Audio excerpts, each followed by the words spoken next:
Silakan duduk Bapak Ibu semua, Shalom. Luar biasa Bapak Ibu. Terima kasih buat Bapak Gembala yang sudah kembali memberikan saya kesempatan untuk melayani di tempat ini. Bapak Ibu, saya percaya kita semua di sini siap untuk belajar, amin.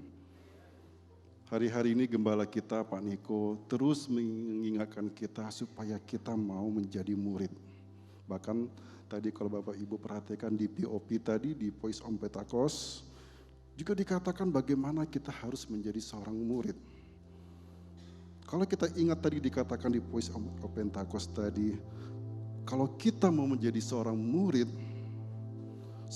itu harus memiliki komitmen, kerendahan hati, dan keinginan kuat untuk belajar. Dikatakan juga Bapak Ibu, saat kita sungguh-sungguh mau menjadi murid, maka kita akan punya kebiasaan baru. Salah satunya adalah mau terus belajar dari segala hal. Dalam belajar Bapak Ibu, banyak hal yang bisa kita jadikan sebagai bagaimana kita bisa belajar. Bisa dalam sebuah kelas, hari-hari ini kita juga akan terus membuka kelas kom. Jadi Bapak Ibu bisa belajar melalui kelas yang ada, kelas kom. Belajar dari motivator-motivator yang sudah terbukti bagaimana keberhasilan dalam kehidupan mereka.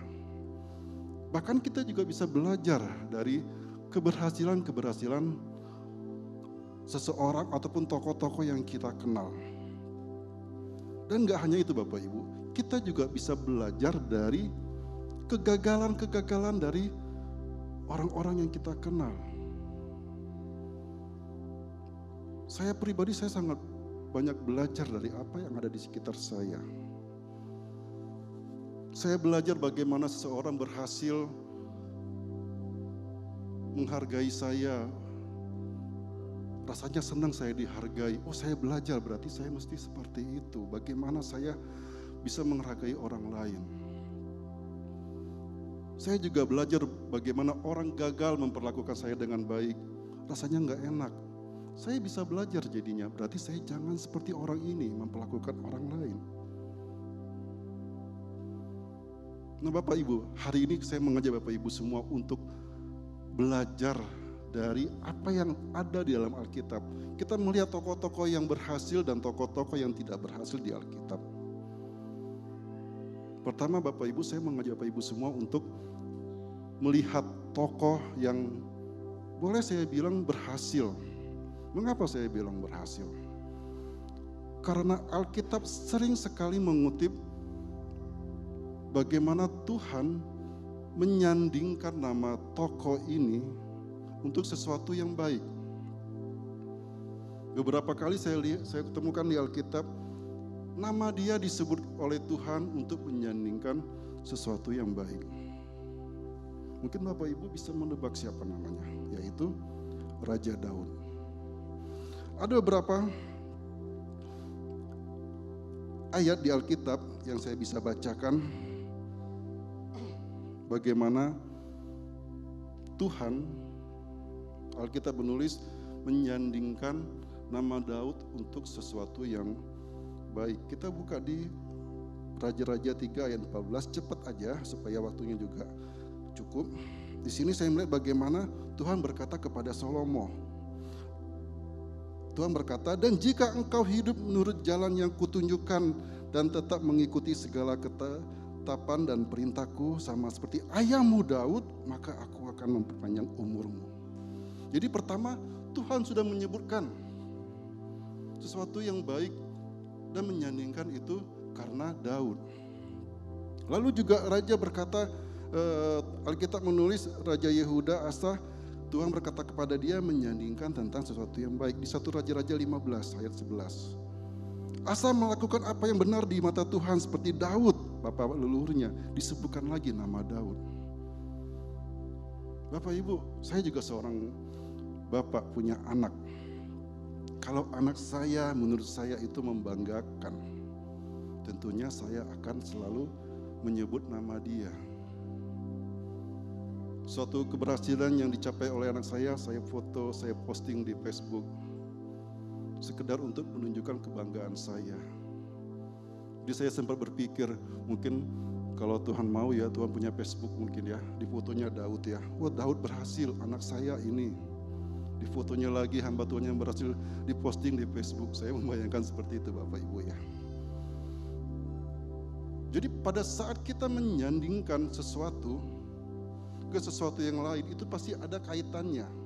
Kalau berbicara tentang hal yang baik, tentunya kita ada rasa bangga di situ. Oh, nama saya disandingkan dengan sesuatu yang baik. Dan sebagai bapak, orang tua misalnya, ini contoh Bapak Ibu.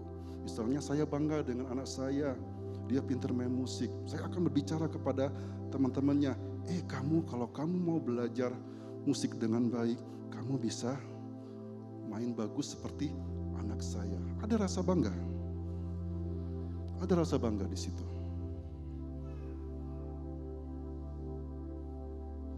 Tapi pertanyaannya Bapak Ibu, bagaimana kalau kebalikannya? Bagaimana kalau ternyata sebuah nama disandingkan dengan sesuatu yang tidak baik? Disandingkan dengan sesuatu yang bisa dibilang gagal. Dan pagi ini Tuhan mengajak saya, mengingat saya tuh kita semua belajar tentang satu tokoh yang bisa dikatakan dia gagal, sehingga kita bisa belajar dari kegagalannya.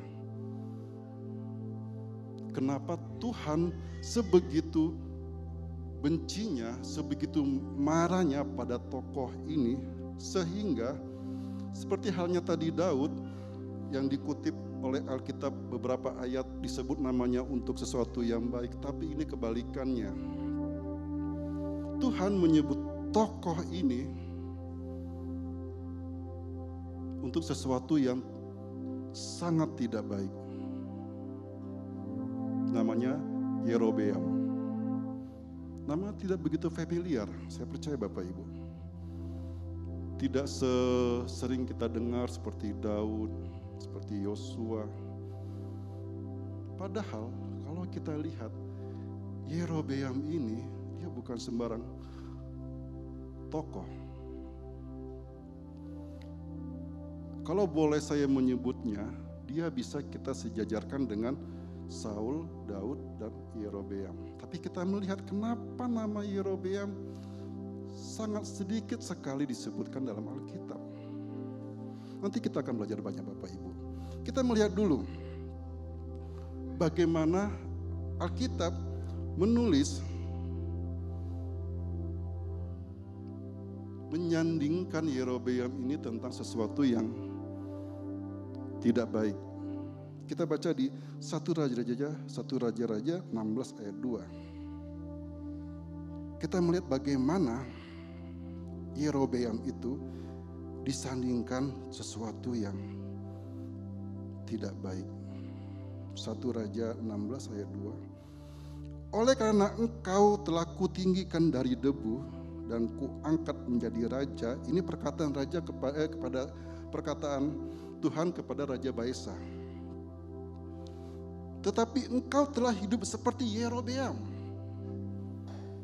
dan telah menyuruh umatku Israel berdosa, sehingga mereka menimbulkan sakit hatiku dengan dosa mereka.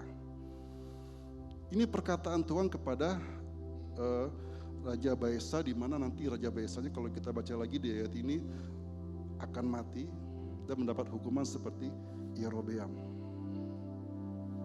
Ada lagi Alkitab menulis tentang bagaimana Yerobeam ini disandingkan dengan sesuatu yang tidak baik.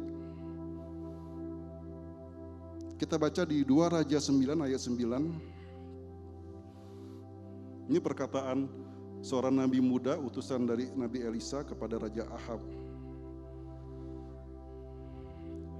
Dan aku akan memperlakukan keluarga Ahab seperti keluarga Yerobeam bin Nebat, dan sama seperti keluarga Baesa bin Ahia. Jadi sekali lagi Bapak Ibu, kebalikannya Daud, Yerobeam ini. Kalau Daud disandingkan tentang sesuatu yang berhasil, yang membanggakan, tetapi Yerobeam disandingkan dengan sesuatu yang tidak baik. Dan inilah yang membuat saya untuk meneliti, kenapa sih? Ada apa dengan Yerobeam ini? Siapa Yerobeam ini? Kenapa Tuhan begitu membenci Yerobeam ini?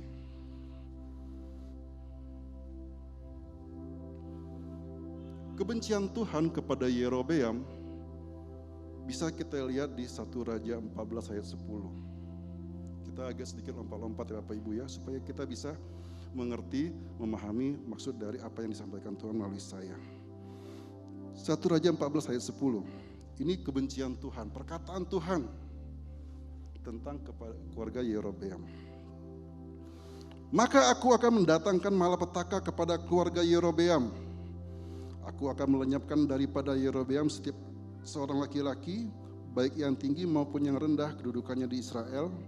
Aku akan menyapu keluarga Yerobeam seperti orang menyapu tahi sampai habis. Jadi Yerobeam dan keluarganya ini disandingkan dengan kotoran. Kebayang nggak Bapak Ibu, kalau manusia tidak suka dengan seseorang dan kita menjandingkan orang yang tidak kita suka ini dengan kotoran, itu kebayang nggak bagaimana puncaknya kekesalan kita, kemarahan kita kepada orang tersebut. Itu manusia.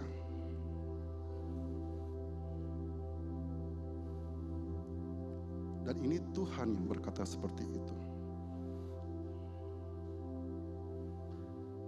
Kalau Tuhan yang berbicara tentang bagaimana Tuhan memuji Daud, mengagungkan Daud, enak dengernya ya. Udah kebayang upahnya apa. Tapi kalau Tuhan merendahkan seseorang, bahkan sama seperti kotoran, kita harus belajar ada apa dengan orang ini. Kita harus tahu ada apa dengan orang ini. Kenapa Tuhan sebegitu marahnya dengan orang ini. Sehingga kita bisa tahu, oh Tuhan tidak suka karena hal ini. Jadi kita bisa belajar Bapak Ibu. Jadi pertama-tama kita coba mengenal dulu siapa itu Yerobeam. Seperti saya bilang tadi, Alkitab tidak banyak menyebut nama Yerobeam. Kalau kita baca di 1 Raja 11 ayat 26, disebutkan hanya sekilas.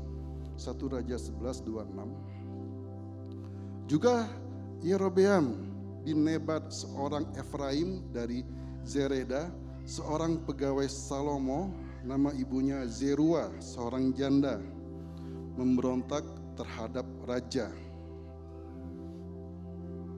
Jadi cuma itu disebutkan siapa Yerobeam. Dia memberontak kepada Salomo karena Salomo memasang sebuah Milo, sebuah tembok yang membuat akses tempat tinggal dia ke Yerusalem itu tertutup. Jadi mungkin mesti muter. Dan karena itu dia memberontak. Padahal sebelumnya Yerobeam itu bekerja kepada Salomo dan Salomo senang akan Yerobeam. Dikatakan Salomo dia adalah seorang yang tangkas.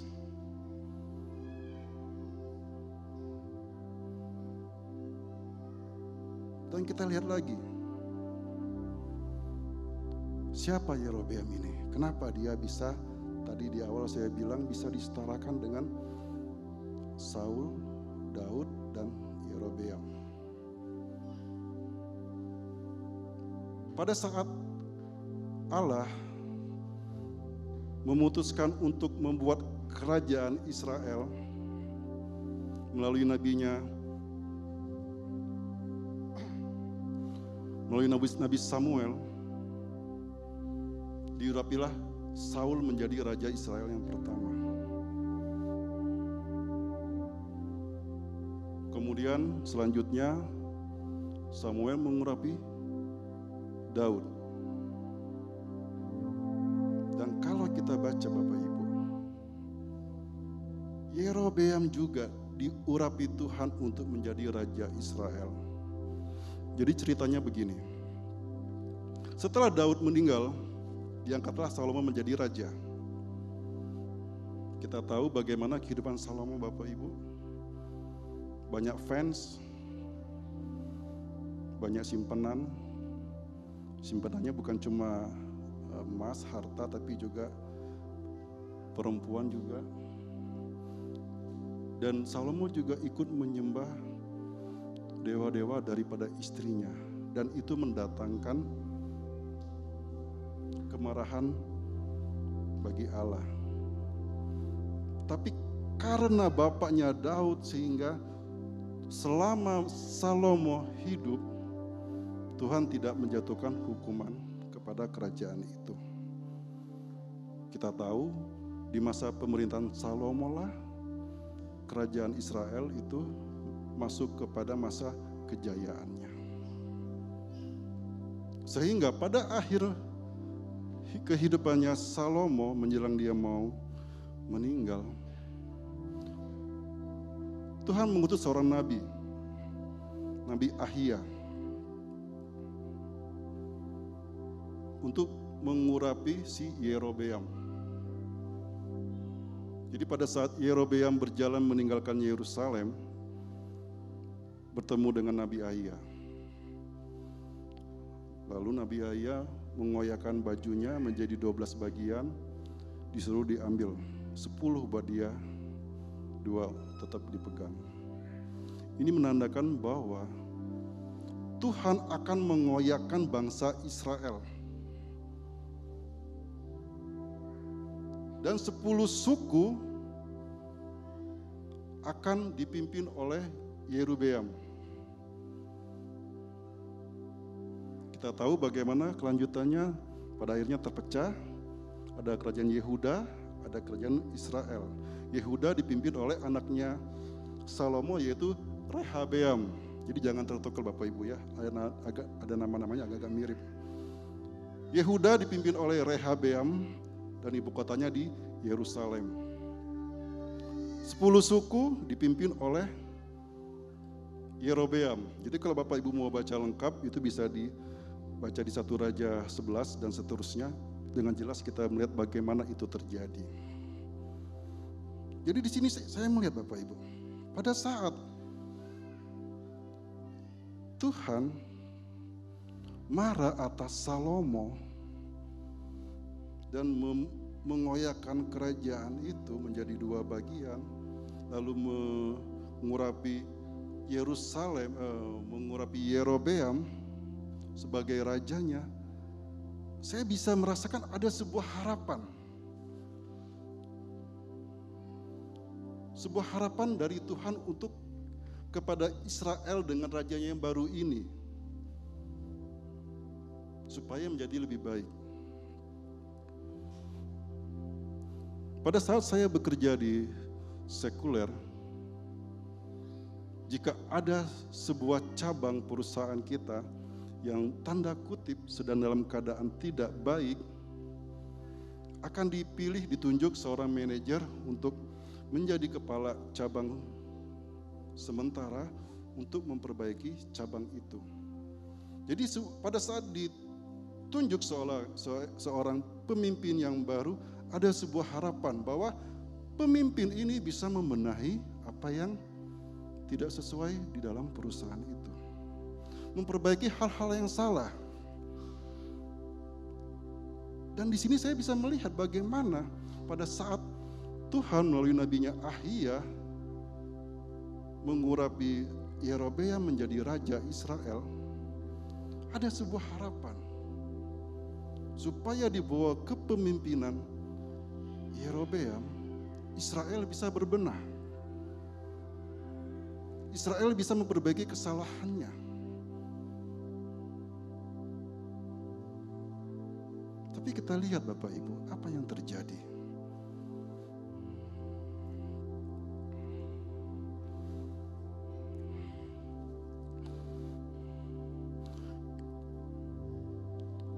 ternyata Yerobeam sangat mengecewakan Tuhan.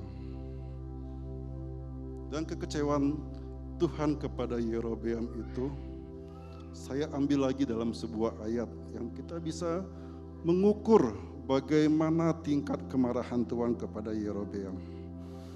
Kita baca di 1 Raja 14 ayat 9. Ini kita bisa mengukur kira-kira bagaimana marahnya Tuhan kepada Yerobeam. 1 Raja 14 ayat 9.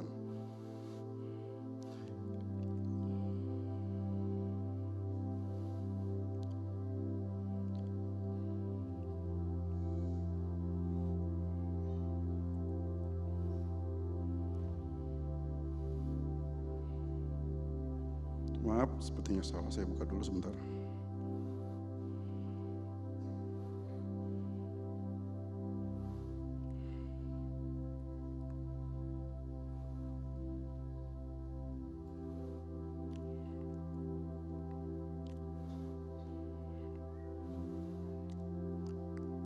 Agak panjang Bapak Ibu ya, kita baca di 1 Raja 12 ayat 25 sampai 33. Saya baca aja Bapak Ibu karena agak panjang. Boleh dibantu dibuka 1 Raja 12 ayat 33. Inilah yang saya bisa mendapatkan kenapa Yerobeam begitu dibenci oleh Tuhan. Jadi sebelum saya baca ini, saya kasih gambaran dulu bahwa pada saat dua kerajaan itu dipecah, Yehuda di Yerusalem, dan di sana ada bait Allah.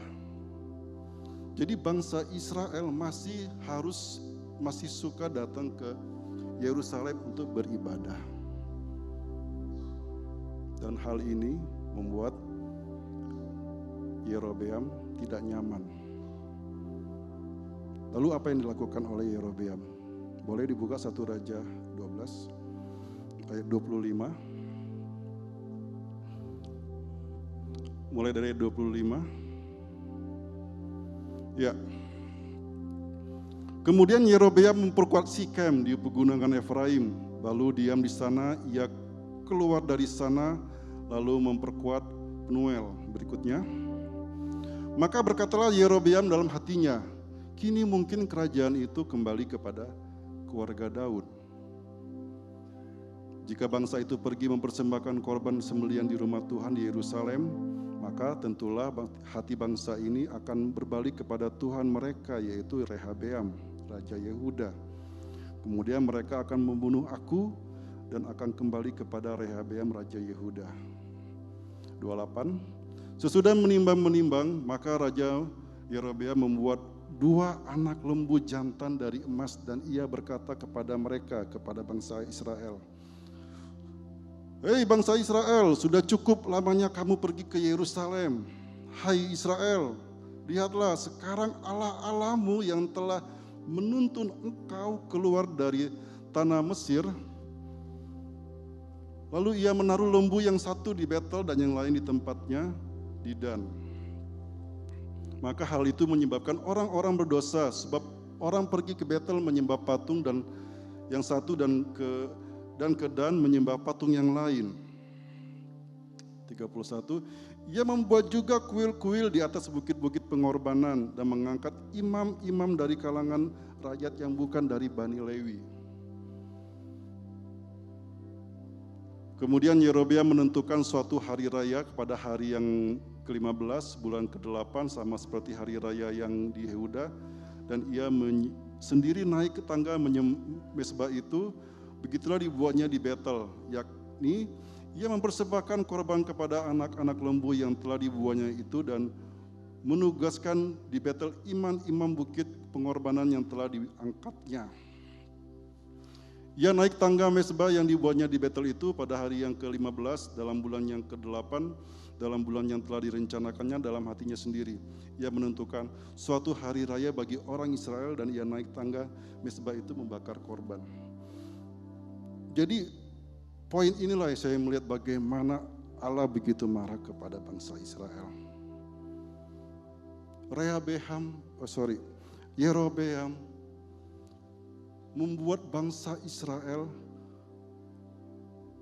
menyembah berhala-berhala yang sama pada saat bangsa Israel keluar dari Mesir. Jadi alih-alih Yerobeam memperbaiki bangsa Israel supaya lebih layak lagi di hadapan Tuhan, dia malah justru membuat lebih kacau lagi. Dibuatnya patung.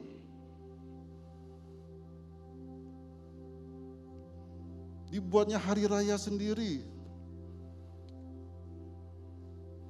Jadi Bapak Ibu, saya merenung Tuhan, apa sih yang saya bisa pelajari dari apa yang dilakukan oleh Yerobeam ini. Jadi saya dibukakan Bapak Ibu. Ada 3 hal yang saya dapat, yang kita bisa pelajari. Apa yang sudah Yerobeam lakukan, dan itu gagal di mata Tuhan. Pertama, Yerobeam takut kehilangan harta dan jabatan.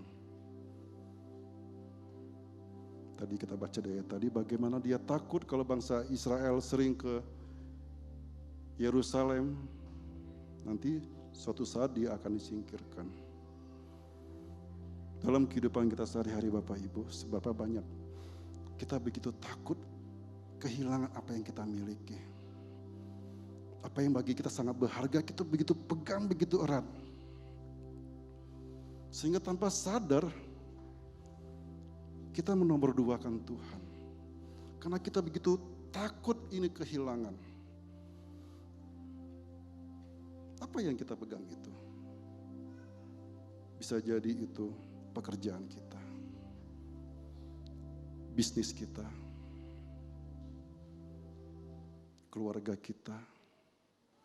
Kita begitu kuat memegangnya,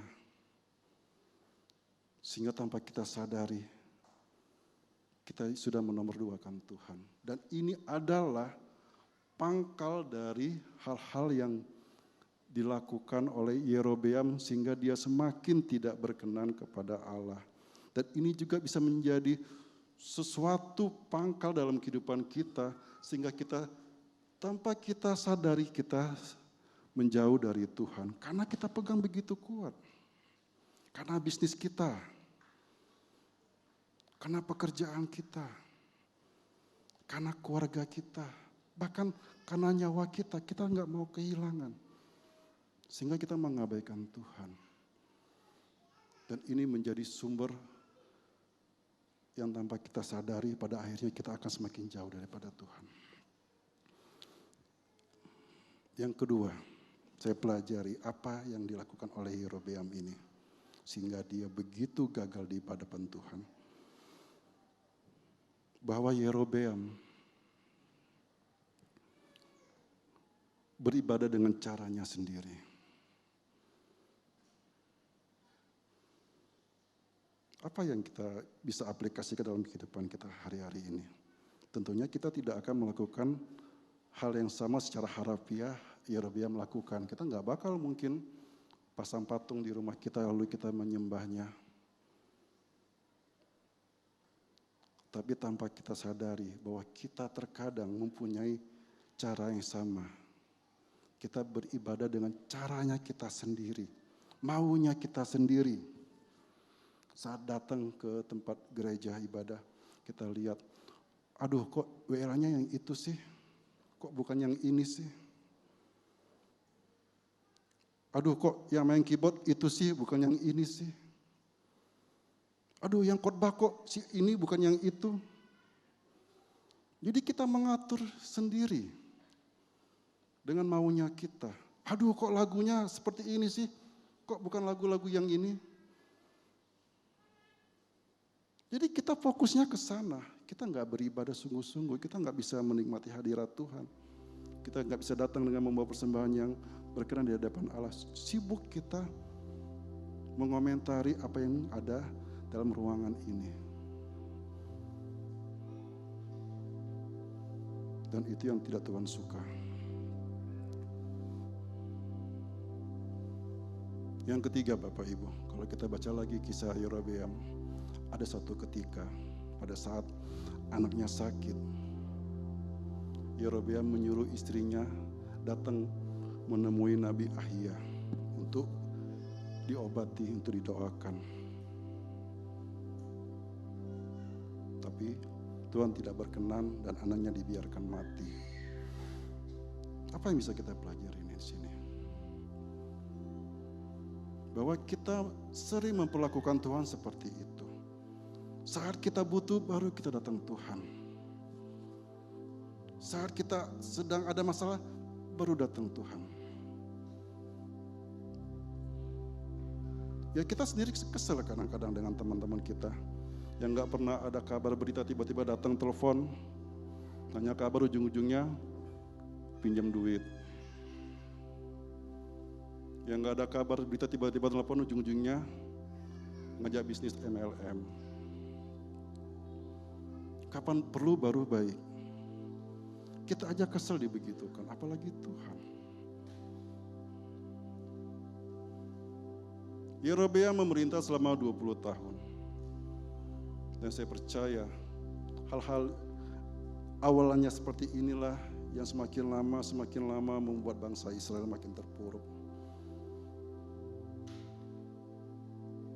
Jadi kita bisa belajar Bapak Ibu. Kita bisa belajar bagaimana kita jangan seperti Yerobeam. Saya tutup dengan hal ini, saya untuk teman-teman musik. Bapak Ibu, seperti halnya Yerobeam yang awalnya dipercaya Tuhan untuk menjadi raja. Saya percaya Bapak Ibu, kita semua juga dipercaya Tuhan menjadi raja. Setidaknya raja untuk diri kita sendiri. Pertanyaannya, apakah kita bisa menjadi raja yang dipercaya oleh Tuhan? Apakah kita bisa menjadi orang yang dipercaya kepada Tuhan? Apakah kepercayaan yang begitu besar yang Tuhan berikan kepada kita sehingga kita mempunyai kehendak bebas untuk melakukan apapun, apakah itu tetap membuat kita menjadi orang yang dipercaya Tuhan?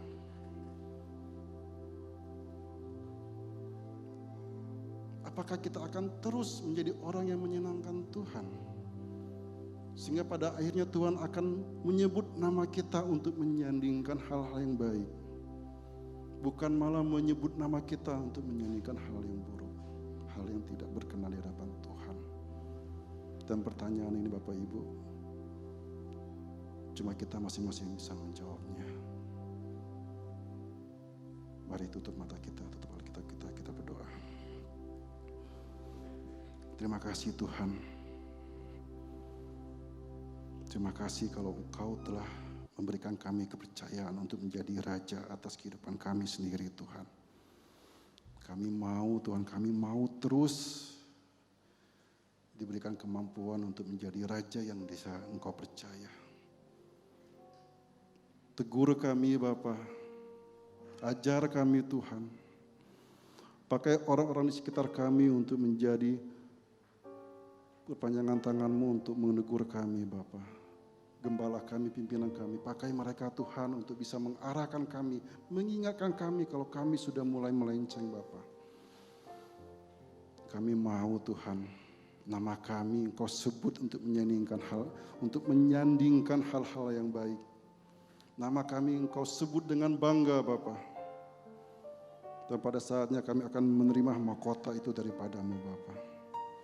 Terima kasih Bapa, terima kasih Tuhan. Berkaryalah Engkau terus dalam kehidupan kami Bapa. Dan biarlah Engkau terus menjadi raja dalam kehidupan kami Bapa. Ini kami, ini anak-Mu Tuhan, kami serahkan kehidupan kami sepenuhnya ke tangan-Mu Bapa. Terima kasih Tuhan. Hanya di dalam nama Tuhan Yesus kami telah berdoa dan bersyukur. Amin. Tuhan Yesus memberkati.